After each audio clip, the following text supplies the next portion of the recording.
Washington.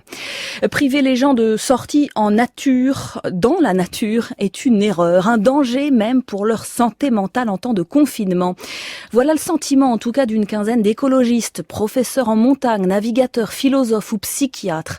Ils publient aujourd'hui une tribune sur le site Reporter et ils demandent au gouvernement un accès responsable à la nature en ces temps de confinement. Célia Quillet.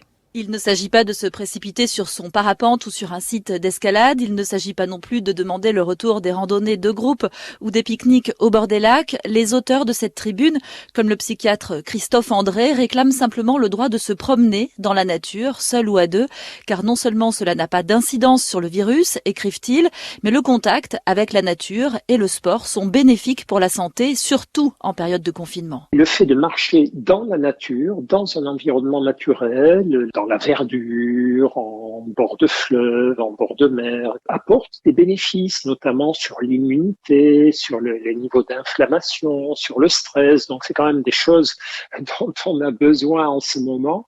Plusieurs études ont montré que c'était un moyen de réduire les inégalités sociales. Si vous avez un logement petit et inconfortable, le fait de pouvoir bénéficier des squares, des lieux publics où il y a de la verdure, de pouvoir marcher un peu, est un réducteur d'inégalités en matière de santé. Et d'ailleurs, en Allemagne, la pratique des sports de plein air a même été encouragée. Christophe André a peu d'espoir que le gouvernement réponde oui tout de suite aux sorties dans la nature, mais il espère, comme les autres signataires, que les textes pourront être assouplis et que les prochains confinements seront moins stricts, à condition bien sûr que les promeneurs respectent certaines règles de distanciation.